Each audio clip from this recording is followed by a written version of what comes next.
Bom dia a todos. Começo esse encontro agradecendo a presença de todos os colegas de imprensa e os convidados para o lançamento do Boletim Brastoa, que traz os dados do terceiro trimestre de 2022, que além dos dados do período apurado, traz um olhar para o futuro.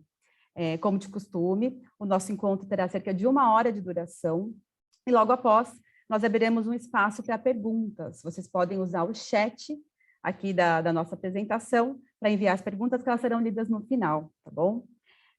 Antes de trazermos os destaques desse boletim, eu quero apresentar os nossos participantes de hoje.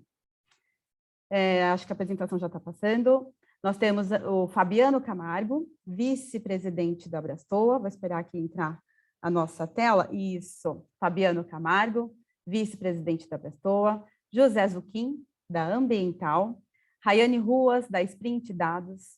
Guilherme Ditzi, da FEComércio. Estão todos apresentados e agora eu passo a palavra para o Fabiano Camargo, vice-presidente da Brastoa. Fabiano, é com você.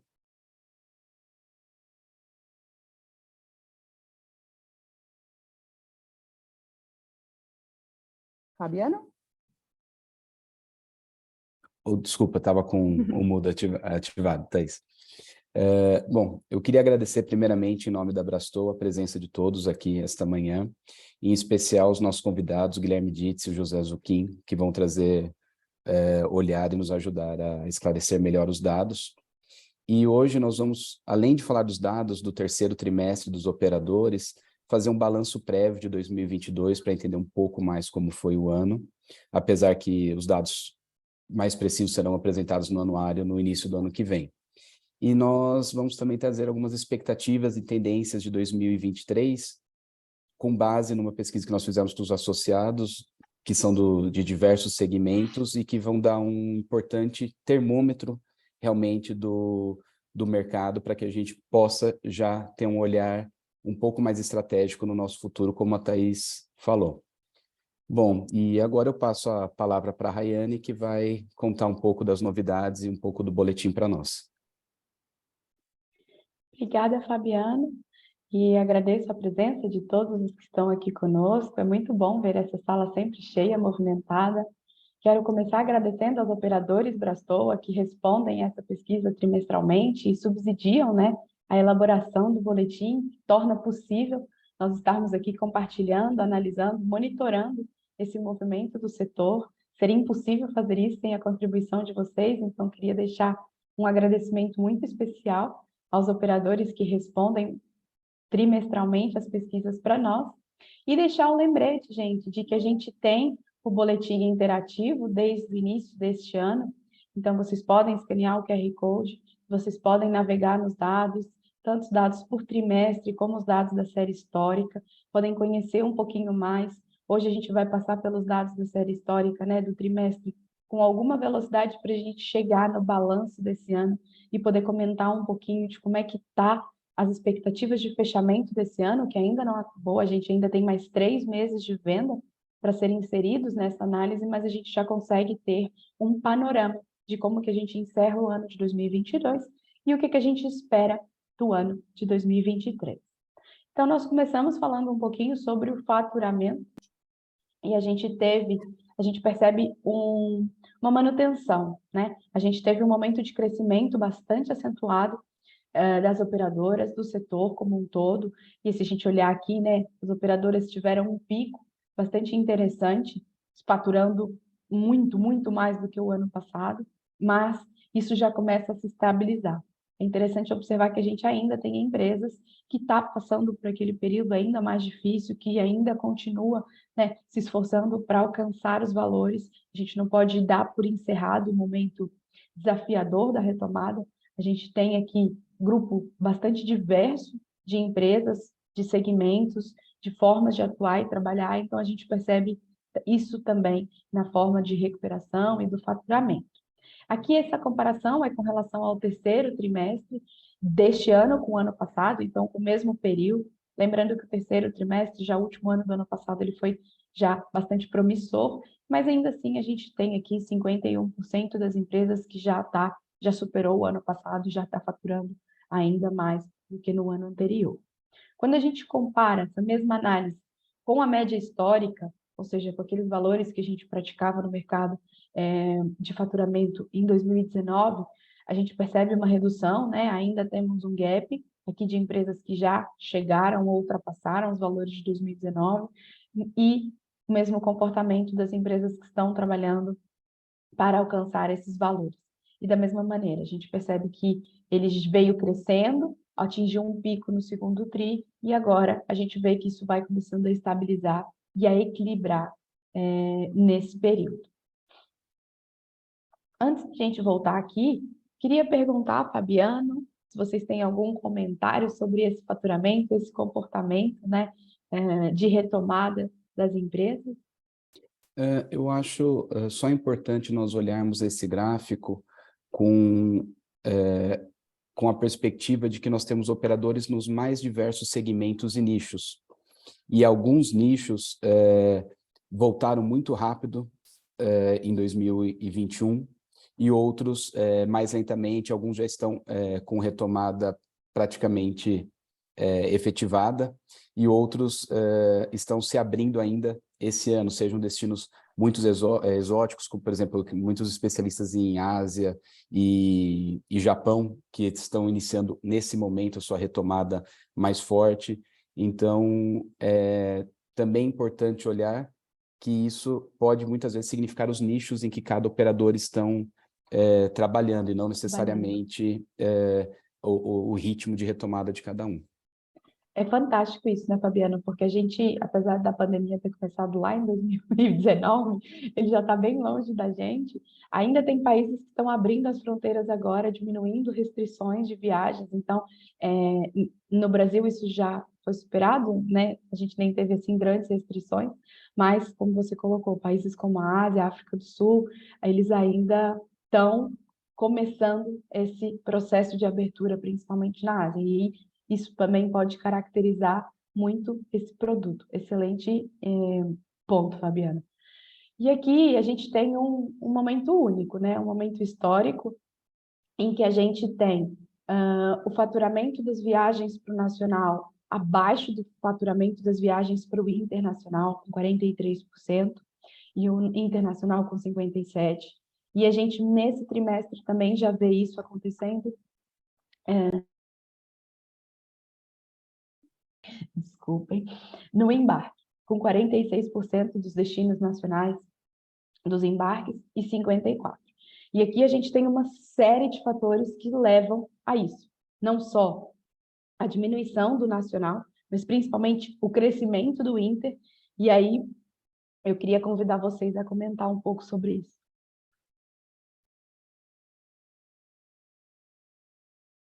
Não sei se o Zucchini quer falar um pouco também do nacional, mas o que nós vemos não é uma diminuição das vendas do nacional, foi uma retomada e um aumento do internacional. Então, os embarques e o faturamento nacional estarem abaixo do internacional não significa que houve uma diminuição de vendas desse produto. Eu acredito que tenha se mantido, inclusive. Zucchini, você tem uma análise um pouco mais precisa nessa parte de nacional, especificamente? Bom dia para todo mundo. Obrigado pelo convite. Na verdade, o primeiro a retomar foi o doméstico, né? Então, a curva de crescimento começa a ter um equilíbrio nesses últimos meses. Isso aí é natural. Faturamento, a gente tem que entender como tem que ir para o caminho da moeda também, né? O faturamento do doméstico, uma moeda que não tem oscilação. O faturamento do internacional, ele, por mais que o número de passageiros possa ser menor, você tem um câmbio que te faz uma injeção de receita muito maior. Agora, o que a gente percebe nisso tudo é que esse crescimento ele foi bastante limitado em função de fatores clássicos da retomada do mercado da conectividade.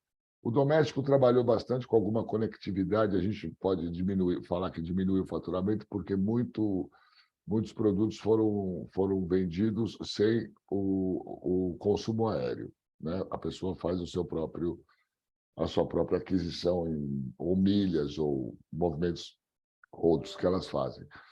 Isso aí, e o internacional demorou muito mais para as companhias aéreas retomarem a sua malha, ainda não retomaram, né? Então, também gera uma restrição. Mas acho que o mais interessante é a gente perceber que a gente tem... agora entrou num crescimento que eu acho que chama crescimento sustentável, é o crescimento real, é o crescimento que nos traz, não é aquele boom, não é aquele desespero dos amigos todos procurando gente no mercado porque faltava e estava todo aquele estresse. Agora a gente percebe que as vendas estão equilibradas. Excelente. Guilherme, você quer complementar? Ia chamar a Rayane, obrigado aqui a Brastor pelo convite, bom dia a todos. O que eu queria trazer no aspecto econômico, sem entrar no detalhe dos números, é importante a gente traçar esse panorama que está por trás também. A gente teve um processo inflacionário, sobretudo das passagens aéreas, e isso você impulsionou também o faturamento. Eu não quero aqui anular de nenhuma forma essa retomada sólida do setor de turismo, das operadoras e agências de viagem. Teve um crescimento por conta de uma base fraca de comparação. No terceiro TRI de 2021, a gente estava saindo ali ainda das restrições, então a base estava mais fraca de comparação, a gente está tendo uma inflação muito forte ali das passagens aéreas. Tudo isso contribui para o aumento expressivo do faturamento. Talvez as pessoas que olham um número acima de 100% podem achar que nós estamos navegando no mar de rosas. Não é isso. Tem a questão negativa, que é a questão da inflação, que tem ajudado o faturamento, mas temos que olhar e focar no aspecto positivo. As vendas se retomaram, os consumidores voltaram aí nesse pós-pandemia, porque estão querendo se livrar um pouco desse aspecto de pandemia e voltar a viajar. Excelente. Obrigada, Guilherme. Fabiano e Zuquim, por esses comentários, né? É importante a gente olhar para esses números e saber que tem muitas coisas por detrás deles. Não são só números, né? E a gente não pode olhar para eles de uma forma bastante fria. Então, vamos refletir um pouquinho e com esses comentários a gente já consegue realmente entender que o nacional ele vem se solidificando, o internacional a gente acaba tendo uma retomada um pouco mais tardia, em razão dos motivos que a gente já comentou, né?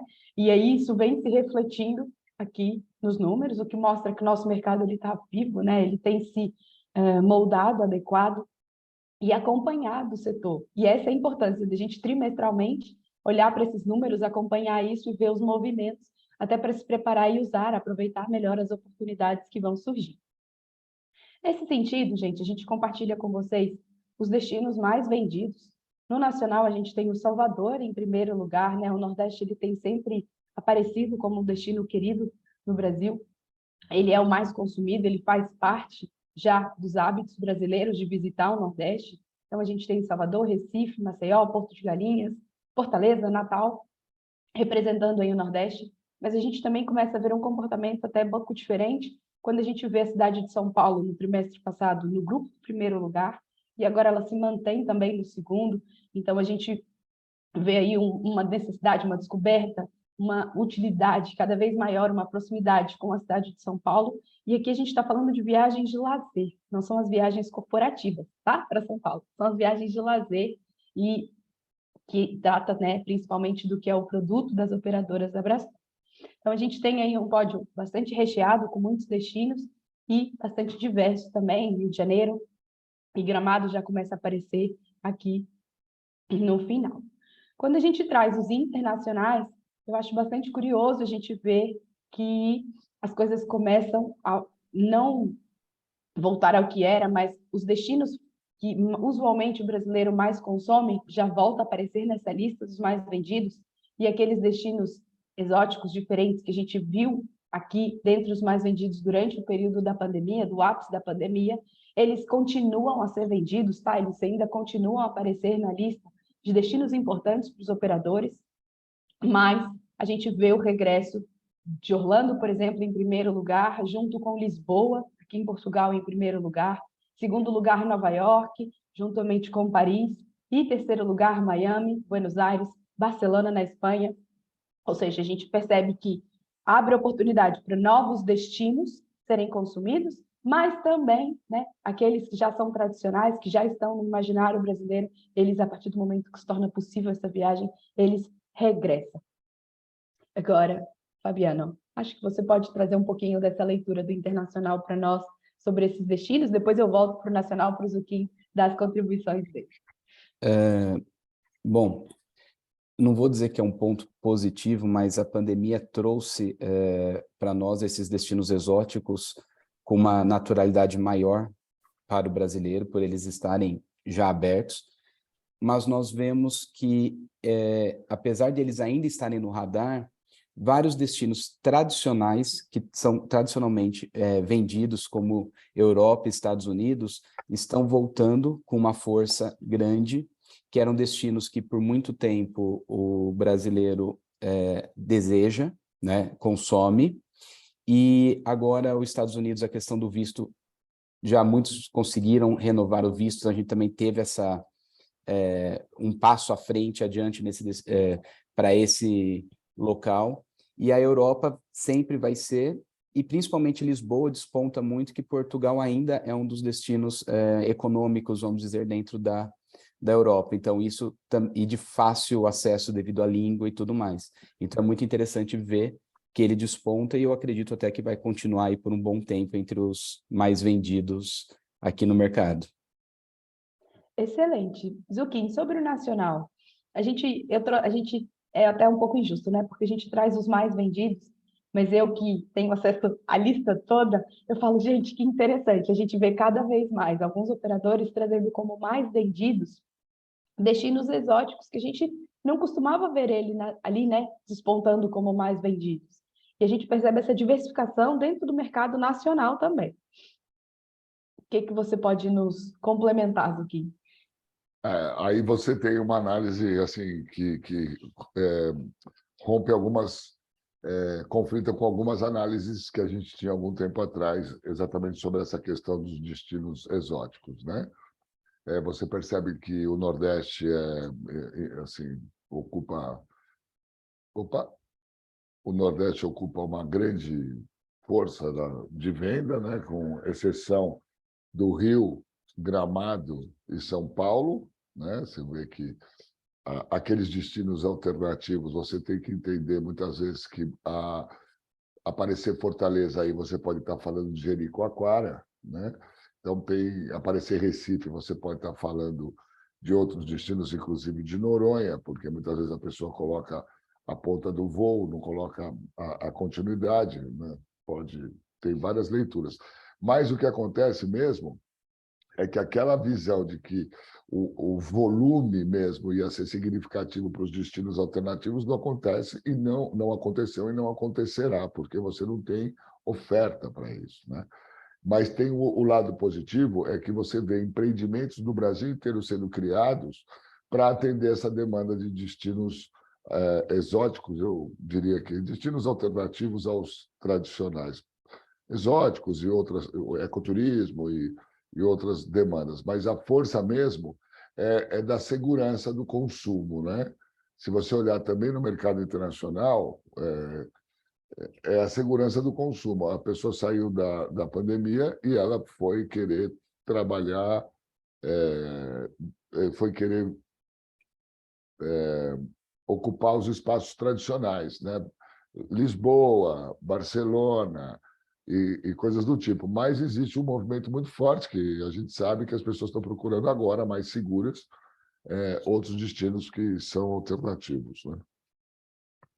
A segurança foi fundamental nesse período. As pessoas estavam procurando o tradicional e algumas migrando para lugares onde tem menos gente, mas onde tem menos gente também não é lugar de destino reconhecido no consumo, né?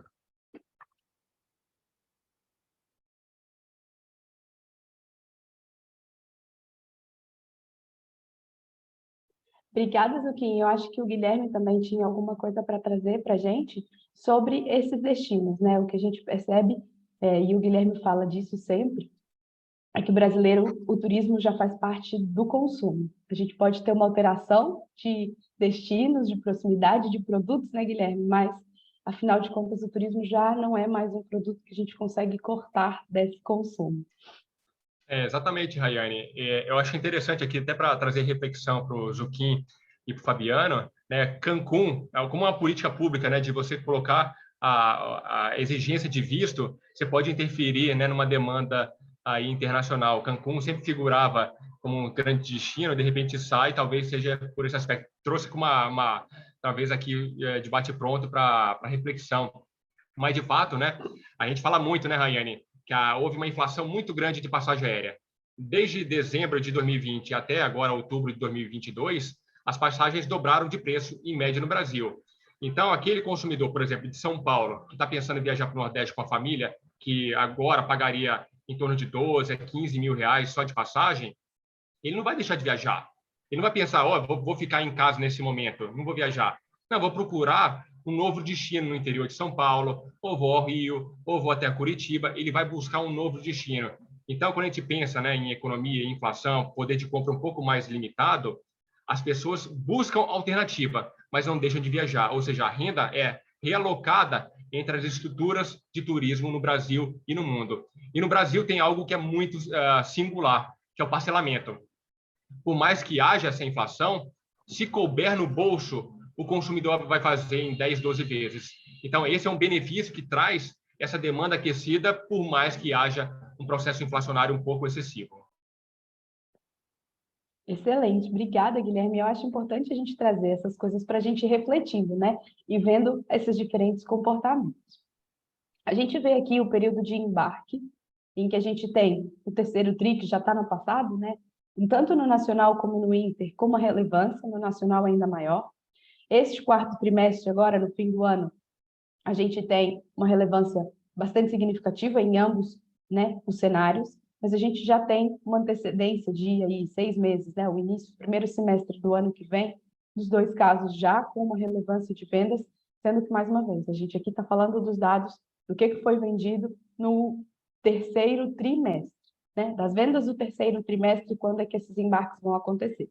E, obviamente, a gente ainda tem vendas tardias agora no quarto trimestre acontecendo, que vão ser consumidas quase que imediato nessas férias de verão, de fim de ano, que se aproximam agora no Brasil. Se não tivermos aqui mais nada, vamos já trazer os dados das novas vendas. Nós temos aí 86% das embarques nacionais são novas vendas e 81% também no internacional. E isso é uma notícia muito boa, né? Estão, por fim, finalizando os processos de carta de crédito, de viagens, de remarcações, e cada vez mais entra no processo natural, em que as operadoras fazem as vendas e entregam as vendas quase que imediato dentro do cronograma estabelecido, e esse percentual de remarcações já entra dentro do quadro normal.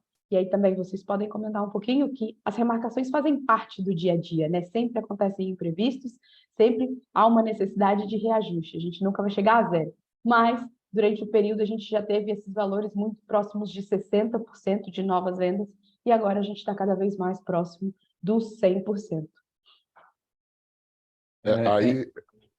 Pode falar, Zucchini. Aí a gente tem duas questões que são bem interessantes, muito interessantes. Por quê? Primeiro, porque esses 14 ou 13, os 14% que faltam no caso do doméstico, que parece que são vendas de pandemia, não são só de pandemia, né? São remarcações, cancelamentos que o cara remarcou. Então, esse fator é um fator interessante. Segundo fator muito importante que cabe para os dois é que mesmo as cartas de crédito ou aquelas são vendas que elas se ampliam muito, muito. Quer dizer que a pessoa comprou lá atrás, ela tem aquela carta de crédito, ela pode ter criado uma reserva nova, ela amplia muito e quase que essa remarcação vira uma nova viagem. Então, esse é um fator interessante no sentido do aquecimento da receita dos operadores. Então, nesse aspecto, e tem um último fator que é o seguinte, mostra a resiliência, ou seja, se a gente está ainda remarcando, é porque a maior parte dos operadores permaneceu forte o suficiente para dar suporte para essas cartas de crédito. Isso mostra uma qualidade estrutural financeira que o Guilherme pode ajudar bastante, né? Mostra uma estrutura que permitiu que a gente pudesse chegar aqui ainda conseguindo devolver dinheiro que estava no caixa. Ou seja, não é devolver dinheiro, mas incorporar esse dinheiro dentro de uma viagem. Eu acho que isso aí é um momento de alegria muito grande para todos os operadores. A gente é muito forte nesse aspecto. A gente segurou uma onda e está agora indo para um futuro muito promissor.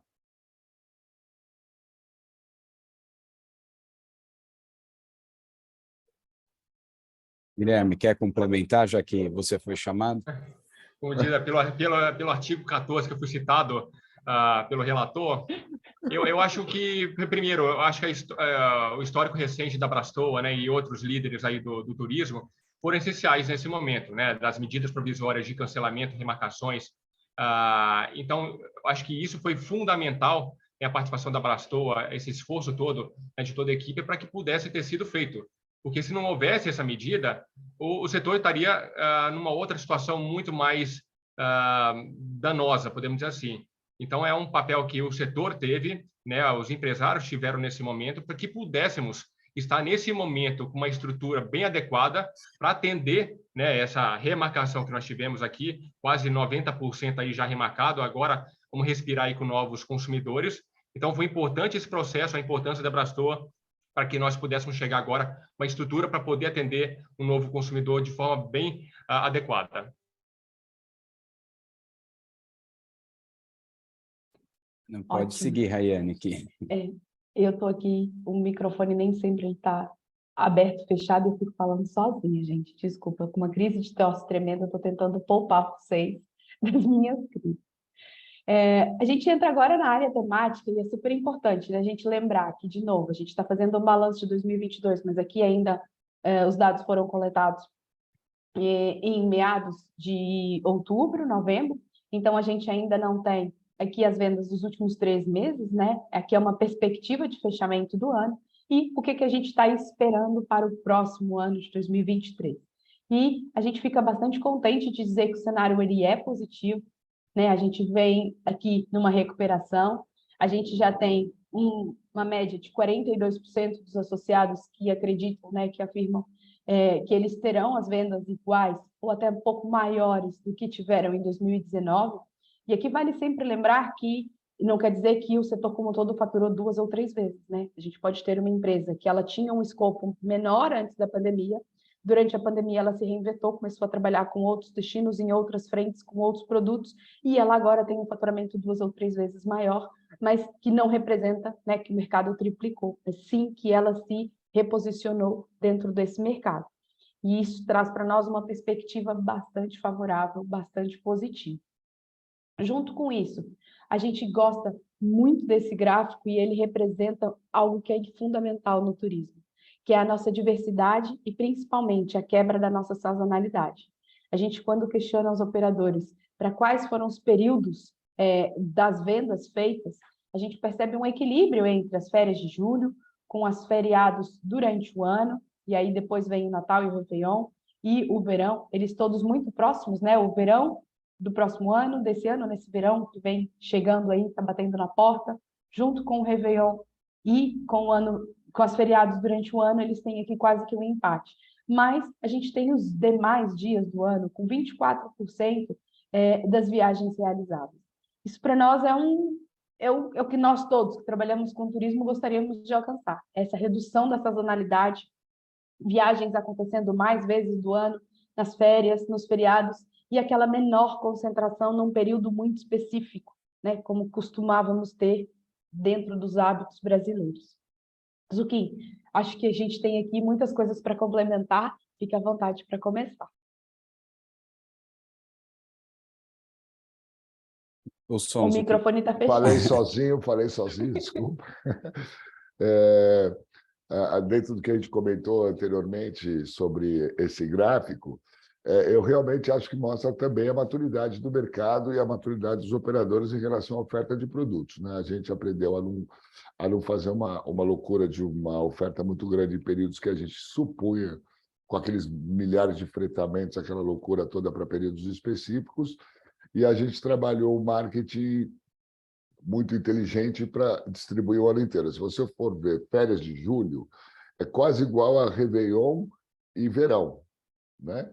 Isso é interessante, porque férias de julho trata-se do inverno, que é uma tendência, nunca foi uma tendência tão grande de viajar para o Nordeste, por exemplo, e como a gente viu que os maiores destinos nossos são o Nordeste, a gente conclui, eu estou fazendo uma conclusão aí com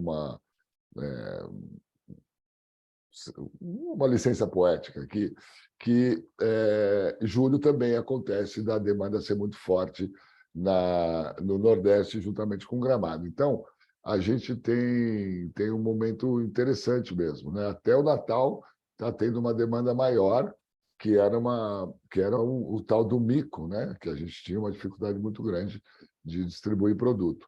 Eu acho que isso é muito bom. E isso mostra que a gente está pensando 23, por exemplo, com esse gráfico, a gente pensa 23 com uma distribuição muito maior nas relações com os fornecedores, principalmente com companhias aéreas, né? Eles têm que entender que a gente é muito importante porque a gente vende o ano inteiro.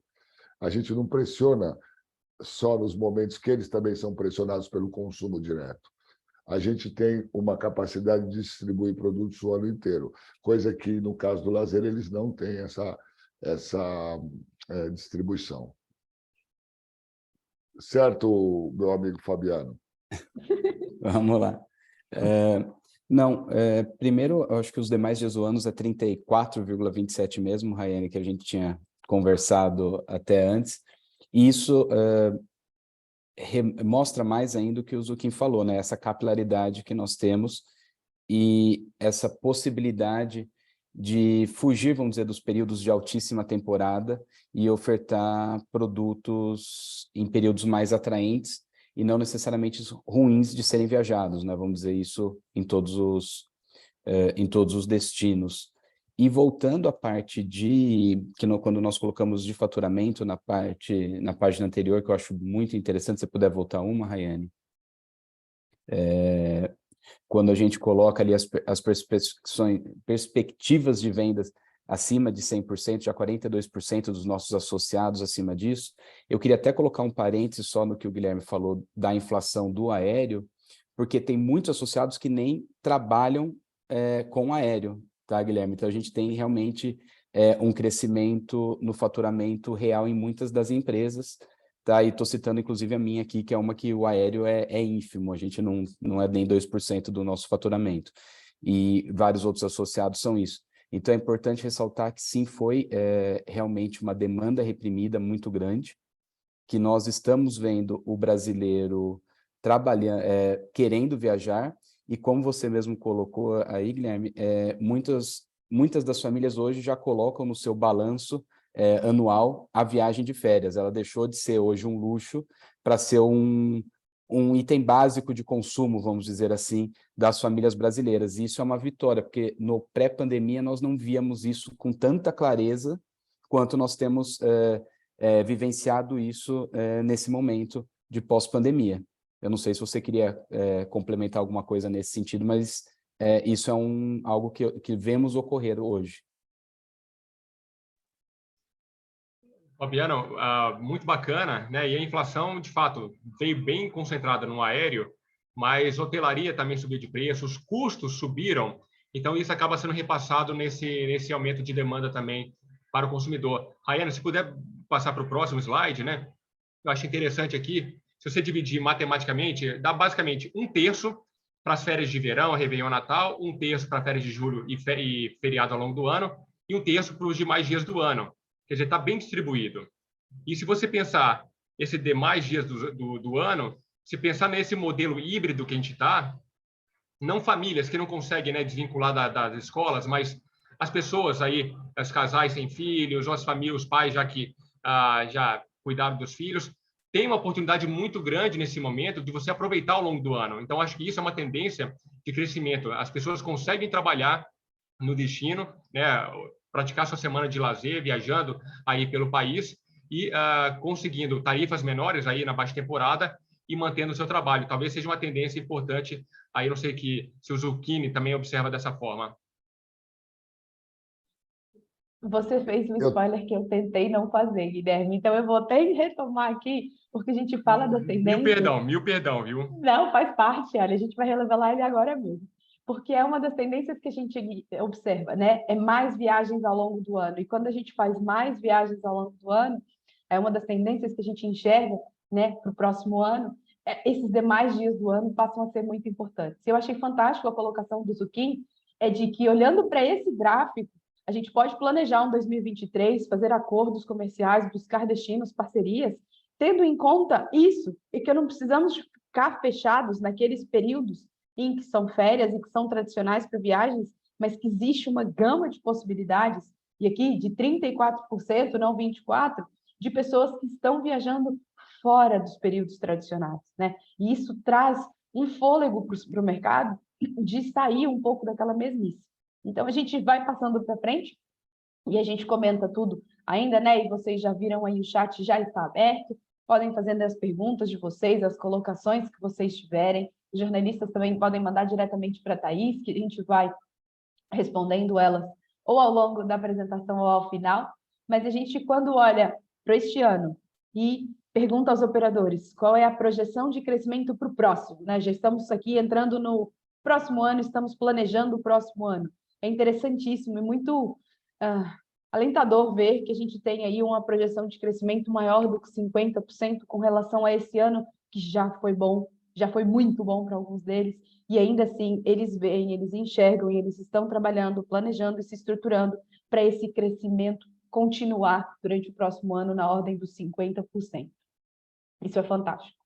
E aí a gente vê como desafios para superar e a gente conseguir alcançar esse crescimento. Primeiramente, né, desafios relacionados com os aspectos mais econômicos e sociais, e a gente observa dentro dos operadores ainda a questão muito forte da instabilidade política, e que vem atrelado um pouco também a questão da redução do poder de compra, da inflação, e do que a gente já vem comentando e vivendo nesse último ano, mas também uma concorrência com as empresas digitais que elas se fortaleceram, trouxeram pontos positivos e negativos no decorrer da pandemia, mas que os operadores estão atentos a essa realidade e, obviamente, também, sabendo disso, já estão se preparando para ultrapassar esses desafios e alcançar ali aquela expectativa, né, das vendas superarem aí os 50% do que foi esse ano. Quando a gente fala dos desafios do setor de turismo, os custos do aéreo aparecem em quase 100% daqueles que responderam ao boletim esse trimestre. Então, de fato, é uma realidade. E aí, mais uma vez, a gente precisa ser criativos, buscar acordos, trazer produtos que a gente consiga evadir um pouco esse custo do aéreo. Essa retomada da malha aérea, que a gente vê que ela não volta ao que era, e novas rotas vão surgindo, as companhias aéreas estão sendo pressionadas para que isso comece a atender a dinâmica e a necessidade. E a gente percebe, né, que hoje, se eu não estou em erro, a gente já tem o Brasil com mais ou menos entre 90% e 80% da sua malha aérea recuperada. Mas ela ainda assim está muito pressionada, os valores estão muito elevados e se mostra não é suficiente. Até porque viajar começa, como a gente já falou, a fazer parte da rotina, da necessidade. Então, a gente precisa de ampliar essa malha aérea e isso aparece aí como uma das preocupações, assim como os custos da hospedagem. Eu vou inverter as ordens todas e vou chamar o Guilherme primeiro agora. Olha, Rainer, se você puder voltar no slide anterior. Volto. Esse é mais um. Não, é esse mesmo, desafios econômicos, né? A gente vê instabilidade política, redução do poder de compra. É o que a gente vive há muito tempo, né? Não é uma questão pontual. A gente vive uma instabilidade, um eterno segundo turno político, uma inflação elevada, tivemos 10% de inflação em 2015, uma recessão no biênio 2015-2016. A gente demora a ter um crescimento econômico. Então, essa dificuldade de nós termos um crescimento econômico que pudesse trazer renda, emprego e crédito, eu acho que são esses os pilares para que os consumidores pudessem, né, aumentar os seus gastos, não somente nos essenciais, que eles estão priorizando nesse momento, mas também poder fazer sua viagem ao longo do ano, como o Zucchini falou, né? Estão começando a ponderar isso no seu momento de lazer ao longo do ano. Então, acho que isso é um desafio permanente. Não adianta a gente imaginar aqui que, após a eleição, que nós estaremos resolvidos em 2023. Não, pelo contrário. Nós teremos uma inflação elevada ainda, os créditos bastante elevados. Quando a gente fala de consumidor, né, que vai ser crediário ou vai fazer uma compra no cartão de crédito, ele está pagando de alguma forma o crédito, os juros Então, a tendência é de continuar elevado, porque nos Estados Unidos nós temos a inflação, maior inflação em 40 anos, na Alemanha a maior em 70 anos. Então, todos esses preços globais entrarão nos custos dos consumidores, seja para o destino doméstico, seja para o internacional. Então, é importante, eu acho que o alerta fica aqui, apesar de ter sido o terceiro trimestre, né, esse questionário aplicado, mas é importante dizer que esses fatores devem continuar e que os empresários têm que trabalhar diante desse quadro um pouco de instabilidade mesmo. Mas, Rayane, eu gostaria só de colocar que, mesmo os operadores colocando todos esses desafios, a gente ainda está com a perspectiva de crescimento na casa dos 50%. Então, nós vemos que as empresas estão se preparando para uma demanda ainda maior no ano que vem, porque, novamente, malhas aéreas retomando, a gente ainda está em 80, 90, como você disse, na doméstica, mas na internacional ainda nós temos menos. Então, com essa retomada, a tendência é que demandas reprimidas para determinados destinos voltem e gere ainda uma pressão nos operadores, né, para uma estruturação, para podermos manter a qualidade de serviço e tudo mais, e é por isso que todos estão já se programando para esse crescimento. Eu acho isso muito interessante de ser colocado, que apesar de desafios que nós vemos, e são muitos, nós temos ainda uma perspectiva de crescimento importante. Essa é a diferença quando tem planejamento, né? Que a gente vê o desafio, traça uma estratégia, ultrapassa ele para alcançar aqui esse projeção de crescimento e as metas individuais de cada uma das empresas. É fantástico. Zuquinho, em qual você quer que eu pare agora? Essa ninguém falou ainda, por exemplo. Então, eu tenho alguns comentários a fazer. O primeiro comentário que a gente deixou escapar é a questão do equilíbrio de venda, e também porque a pressão sobre a sazonalidade.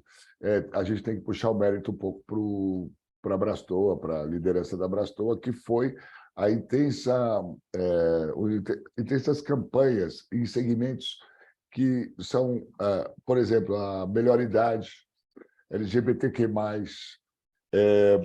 o turismo afro, o turismo de base comunitária. Todos esses movimentos são movimentos que eles não necessariamente, por exemplo, são grupos específicos científicos que eles não vão responder a um Réveillon, a um Natal, eles têm atividades fora do mercado. Então, esse é um fator que muitas vezes não aparece, viu, Guilherme, dentro nesses números macros, mas que foram fundamentais para essa distribuição. Em relação a gente Eu vou te interromper, Zuquinho, porque acho que a gente recebeu uma pergunta aqui no chat que tem tudo a ver com isso, e acho que a gente até pode comentar um pouco. É uma pergunta da Beth, do Instituto del Turismo, e ela fala: a tendência durante os demais dias do ano, a tendência de viagens nos demais dias do ano, a gente enxerga que poderia ser, por exemplo, uma terceira idade? Eu tenho observado nos voos uma grande presença desse nicho. E aí eu acho que não seria só nele, né? A gente tem aí uma diversificação de nichos muito grande. Aproveitando também, só mais uma interrupção, porque a gente tem uma pergunta que veio um pouco antes dessa, que tem tudo a ver com o que o Zuquinho está falando, que é do Spartacus, que fala também sobre, dentro da representatividade e do número de crescimento do turismo interno, como está essa estrutura, qual é a influência dessa estrutura dos produtos de turismo de base comunitária, de afroturismo, LGBT, e também se os eventos ajudam aí nessa representatividade. Então, a gente já trazendo um pouco para o turismo nacional, a gente já pode trazer todos os temas aí na resposta. Essa é grande, essa resposta eu vou procurar resumir bem. Todos esses fatores, tirando a questão de eventos, que vai ter que ser discutida à parte, ela é tradicional, ela é antiga, ela é forte, ela é representativa, ela está nesses números todos colocados aqui com força, né? Se você pegar São Paulo, porque São Paulo aparece nos principais destinos de lazer, é o indivíduo que vem na convenção da None, na convenção não sei de quem, que ele sai para ir na 25, que ele sai para ir num museu e tudo mais, isso se torna representativo. Agora, os outros segmentos de nicho, eles realmente estão crescendo. A melhor idade é um movimento muito forte, a tendência dessas pessoas viajarem mais é muito grande, mesmo com a restrição agora, com toda essa diminuição do compromisso com os aposentados e tudo mais, eles têm uma receita, eles ficaram presos na pandemia, eles saíram para viajar depois, eles criaram a cultura da viagem. LGBTQ+, é um fenômeno mundial, global, maravilhoso, e que se despontou como um processo de autoconsumo. Então, eu vejo que eles estão dentro desses números, mas muitas vezes aparecem dentro de um destino, Barcelona.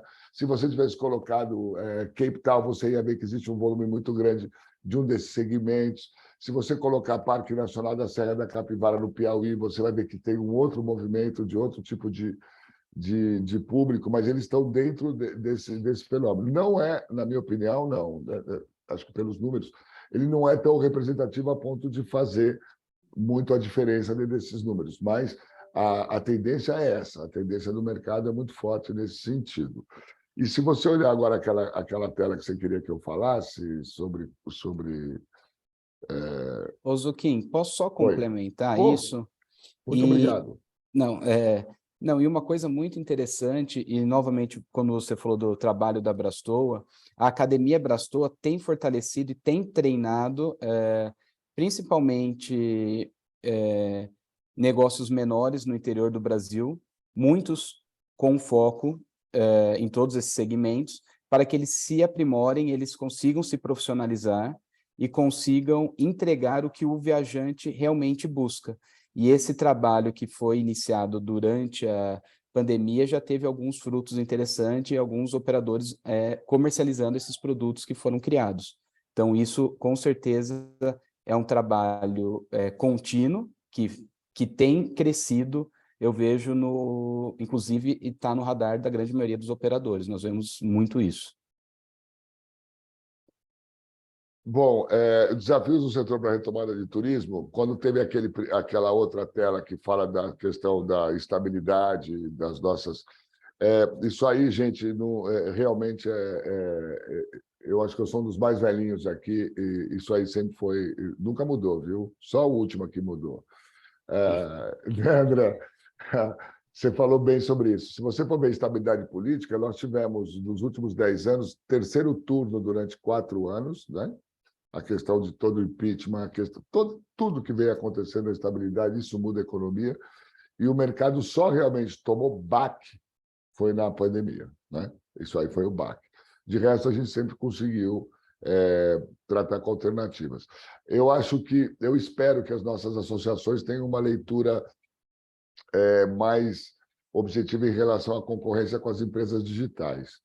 O regramento desse procedimento, e não é baixar por decreto, não é trabalhar com cartório, mas o regramento desse segmento vai ter que ser melhor visto, porque ele está absolutamente a Deus dará no mercado, fazendo o que quer e o que não quer, e isso repercute muito em cima da gente, em função de que quantas vezes tem gente no chão reclamando ou comprou produto que não existe. Tal. Isso aí a gente vai ter que trabalhar realmente um regramento.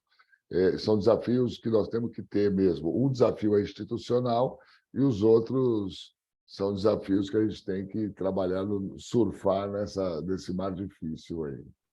E, Rayane, se eu puder complementar aqui, o Zucchi falou muito bem isso, mas principalmente na parte de concorrência com empresas digitais, nós vimos durante a pandemia que a personalização dos serviços, a necessidade de você ter um suporte físico de uma pessoa e não que no meio digital não tenha, porque tem do outro lado, mas da conversa, de ser uma coisa mais humanizada mesmo, esse link que a pessoa tinha o contato direto ou com a agência de viagem através do operador, ou até direto com o operador para fazer esse suporte de remarcações e as negociações e tudo mais, trouxe uma relevância maior.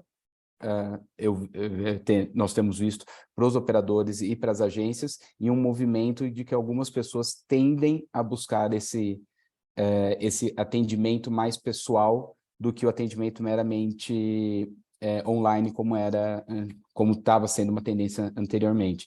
Então, eu vejo isso um fortalecimento para nós. Eu também complemento, dizendo que concordo com vocês, né? E acho que uma das coisas que ficou muito clara é que comprar viagens não é só ir lá e comprar um bilhete online, né? E as pessoas perceberam, com o baque da pandemia, que não vale a pena. O valor agregado que o operador traz, com segurança, com informação de qualidade atualizada, com uma oferta personalizada, a economia financeira, ela não, quando ela acontece, que também já ficou, né, muito claro que às vezes ela nem acontece, mas quando ela acontece, ela é muito pequena, não vale a pena.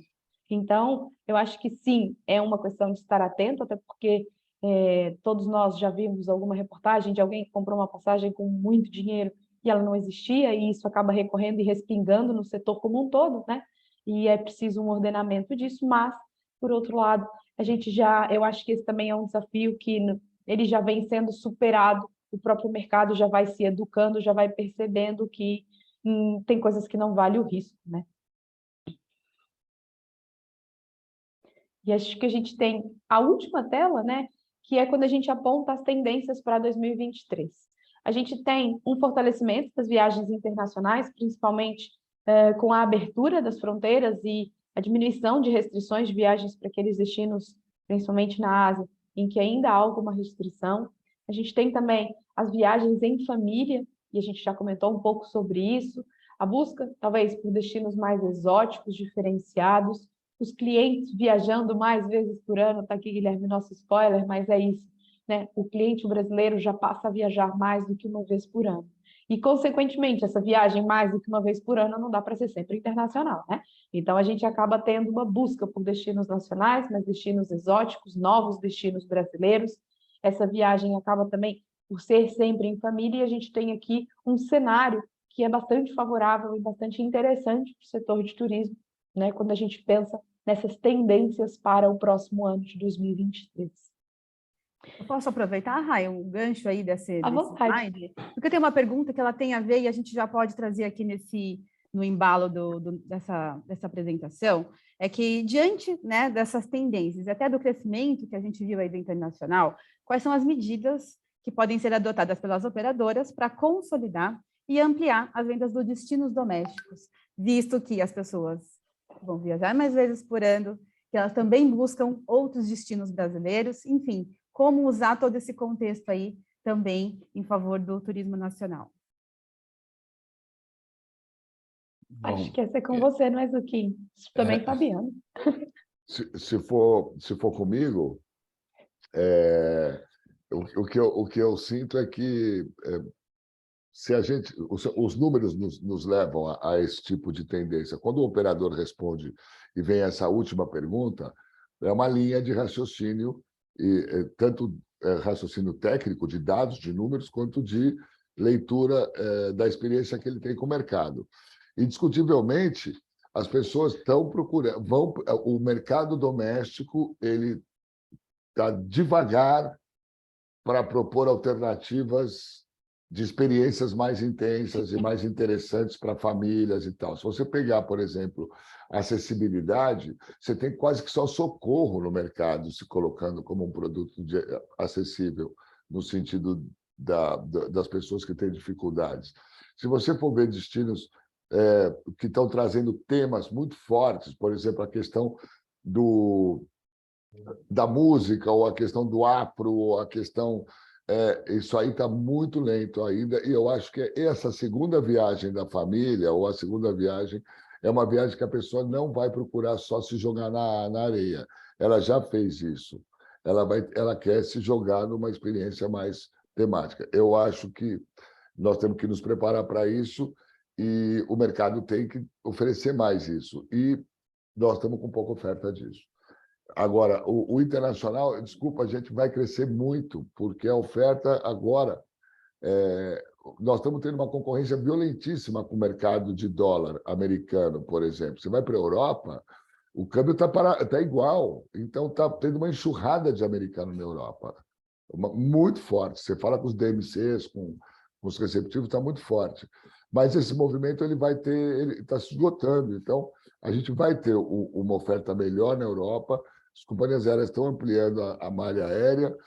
Foram os últimos destinos a abrir, então eu acho que isso aí Agora, viagens em família, ela vai ser mais intensa no destino, no doméstico, em função de quem paga, em geral, são uma ou duas cabeças para 4 ou 5 pessoas. Excelente. A gente tem aqui uma última... Fabiano, quer complementar? Você ia falar alguma coisa? Não, eu ia colocar, voltando à pergunta que o pessoal comentou da terceira idade, que uma das coisas, quando nós falamos em viagem em família, são viagens multigeracionais, não apenas viagens de pais e filhos, quando nós falávamos. Hoje nós estamos vendo, principalmente o pessoal de terceira idade, querendo passar férias com os netos, ou levar os filhos e os netos para uma viagem, onde não necessariamente apenas, vamos dizer, o patriarca paga, mas querendo aproveitar em família ou aproveitar o tempo perdido durante essa pandemia. Nós vemos isso como sendo uma segunda viagem, inclusive, porque eles vão fazer a viagem deles normalmente fora desses períodos de férias, mas nós temos também esse crescimento de viagens multigeracionais, que são muito interessantes, porque são vendas grandes, né? Nós estamos falando de vários quartos, de famílias que podem ser desde 2, 3 quartos até famílias maiores, e que tem ocorrido com certa frequência, que está sendo visto inclusive nos boletins que nós temos visto, essas viagens em família crescendo e crescendo como tendências e como até uma atualidade já. É verdade, Fabiano. Cada vez mais a gente vê essa presença das viagens multigeracionais, né? E aí é a mistura de avós, pais, filhos, netos, às vezes bisnetos, né? Irmãos, primos. E acho que a pandemia trouxe também um pouco dessa característica, dessa confraternização em família. E aconteceu uma vez, foi divertido, vamos repetir mais e mais e mais vezes, né? E é bonito, o Fabiano deu o termo multigeracional, mas é bonito. É a vovó que convida, né? A gente está vendo muito isso, a vovó convida. A vovó, se você imagina que a vovó ficou longe dos netos, o vovô ficou longe dos netos. Vovô convidou os netos agora em dezembro, eu estou indo, inclusive, passar Olá. 5 dias numa multigeracional. A convite da vovó, né, Fabiano? A convite da vovó, exatamente.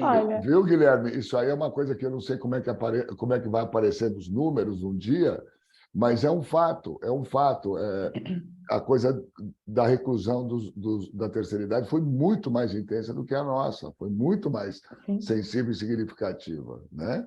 O medo, a paura.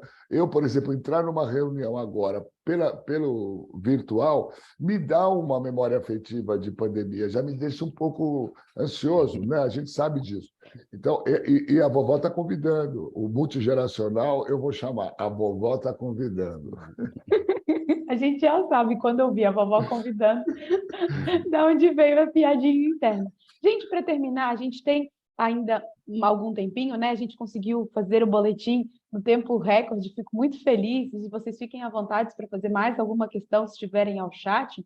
Mas nós temos uma pergunta que é sobre a leitura, né? Qual é a leitura que vocês fazem quanto à medida anunciada pela Anvisa para o retorno da obrigatoriedade das máscaras em aviões e aeroportos, né? Isso foi liberado e agora aí um anúncio disso regressar.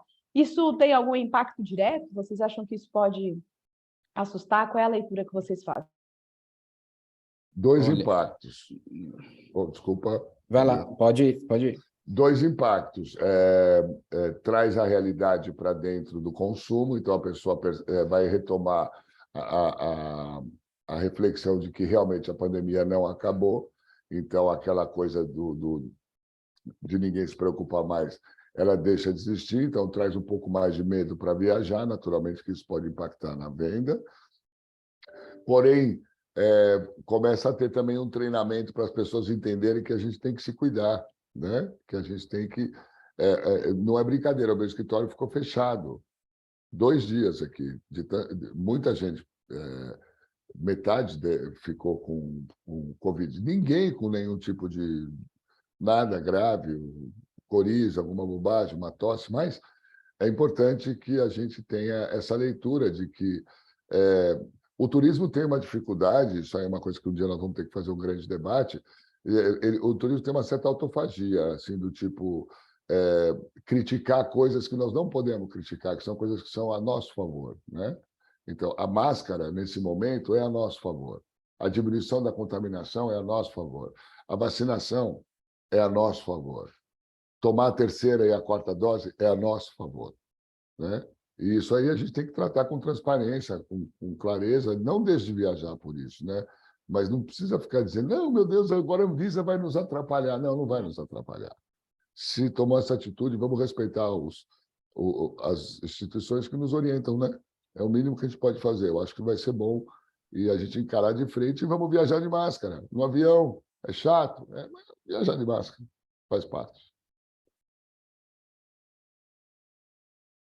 Eu ia trazer que eu também não vejo que vai ter um prejuízo para as viagens de forma nenhuma. Acredito que a segurança é primordial, e se vai trazer uma segurança maior para os passageiros, como inclusive diversos passageiros já viajam de máscara mesmo sem essa exigência, então eu não vejo como algo que vá prejudicar realmente as viagens, tanto domésticas quanto internacionais. Antes do Guilherme fazer algum comentário, eu acho muito interessante, né? Porque eu moro numa cidade relativamente turística e eu acho super curioso que a gente já não usa máscara para praticamente nada. Antes teve um momento que ainda era obrigatório nas farmácias, agora nas farmácias já não é. Só é obrigatório mesmo no hospital. Eu acho que é uma medida muito interessante. No hospital, se a gente for pensar friamente, no hospital devia ser obrigatório sempre, porque a gente só vai para o hospital quando está doente. Então, às vezes uma pessoa está com a perna quebrada e uma está gripada e ela sai de lá com a perna quebrada mais gripada. Então, eu acho que no hospital devia ser sempre. Mas a gente ainda vê pessoas na rua de máscara e quando a gente olha, a gente já fala, aquela ele é turista, ele está viajando. E as pessoas já começam a ter essa consciência de segurança, né? Ainda não acabou e a gente não sabe quando é que isso vai acabar, mas a gente pode cuidar de nós mesmos e cuidar dos outros, da nossa família, e a máscara já passa a ser um item normal no nosso dia a dia. Guilherme, as últimas palavras, comentários, para nós encaminharmos para o final da nossa apresentação. Vamos começar por você. Primeiro, obrigado, Rayane. Vou pular essa questão das máscaras, que eu acho que cabe mais ao Fabiano, ao Zucchini, mas agradecer a Brastor pelo convite novamente, poder trazer um pouco desse aspecto econômico. Ano que vem será um ano muito positivo, os números mostram e comprovam isso. Eu acho que a gente tem que ser otimista, sim, para 2023, embora haja muitos desafios pela frente. Pode ser que nós tenhamos números menores. Ao invés de ter uma variação de 100%, a gente tem uma variação de 30%, 20%. Isso não quer dizer, isso serve como alerta, não quer dizer que nós estejamos num ambiente mais frio, um arrefecimento. Quer dizer que a gente está comparando com períodos normais, voltando a uma certa normalidade. E a normalidade é comparações mais adequadas, mais modestas. A gente está comparando com o período do auge da pandemia. Então, eu quero dizer, cresceremos, mas não quer dizer que variações menores significarão aí um arrefecimento, um esfriamento. Pelo contrário, eu acho que a demanda tende a aquecer para 2023. Obrigada, Guilherme, pelas suas contribuições, sua participação conosco. É sempre bom tê-lo por aqui. Zucchini, suas palavras finais, comentários? Olha, antes de mais nada, adorei o que o Guilherme falou agora. Isso aí é a essência do nosso futuro. A gente teve uma queda completamente fora da normalidade, que foi a pandemia. A gente teve um crescimento pós-pandemia totalmente fora da normalidade. Não devemos imaginar que se agora a gente deixar de crescer de 100 e tantos por cento e passar a crescer 12, 8, a gente simplesmente vai estar entrando numa coisa que o turismo volta a ser crescimento sustentável. Eu acho que eu não tenho mais nada a dizer. O Guilherme matou a pau. A gente tem só que trabalhar direitinho. Excelente. Fabiano. Bom, primeiramente, mais uma vez agradecer o Zucchini e o Guilherme pela excelente participação aqui. Acredito que essa troca de ideias que nós temos realmente traz muito mais valor ao boletim do que os dados meramente expostos. E, assim, realmente, a finalização do Guilherme deixou a gente sem ter muito o que falar, né? Porque foi muito certeira nesse ponto, e vai ser muito interessante nós vermos agora com essa abertura, realmente, como nós dissemos, os nichos que faltavam, uma retomada, vão ter essa retomada muito mais acentuada do que nichos que já voltaram para realmente a viajar. Então, a gente vai estar vendo provavelmente gráficos mais bem diferentes e muito mais interessantes ano que vem. Eu acho que a conclusão que a gente tira, né, primeiro, é que é tudo muito dinâmico e é importante a gente ir acompanhando. Mas a gente, uma vez que retorna ao panorama normal, crescer 200% não quer dizer que a gente está muito bem ou não crescer 100%. E eu enxergo no meio disso tudo, né, a conclusão que eu tiro do boletim é que a gente tem muitas oportunidades, tanto no nacional para desenvolver novos produtos, como no internacional, né, para fazer essas pontes e conseguir demonstrar outros destinos para o Brasil. A gente vê que no Brasil o turismo já não é um luxo, já não é uma coisa de poucos, mas faz parte do dia a dia. A diferença é que cada um consome o que cabe dentro da sua expectativa, da sua realidade, do tamanho da sua família, no dia, no tempo, no momento. Então, de fato, a gente vai alcançando maturidade e o patamar, e eu acho que o consumo brasileiro vem alcançando essa maturidade de realmente inserir o turismo no dia a dia, né, na economia das famílias. E é óbvio, a gente espera um 2023 um ano bastante promissor, mesmo em meio a um panorama que não é muito favorável, né? A gente ainda tem uma guerra para superar, uma crise na economia, enfim, tem muitos desafios. Mas essa é a vantagem da gente trabalhar com o turismo, é que a gente pode ainda pensar, ver, planejar e trabalhar com uma expectativa num tema muito positivo, superando, sendo resiliente em todas essas facetas. Thaís, devolvo para você. Obrigada, Rai. Agradeço aos nossos apresentadores de hoje e agradeço a presença de todos que ficaram com a gente até agora e me despeço reforçando que o boletim volta em 2023 e vocês receberão convite para a nova data. E eu reforço também que todos os dados e o conteúdo interativo está disponível no site da Brastoa, brastoa.com.br. Lá vocês podem fazer todas as comparações, encontrar tudo que a gente tem aí retroativo desde o ano passado, enfim, todos os levantamentos. E é isso, pessoal. Muito obrigada e um bom dia a todos. Tchau, tchau.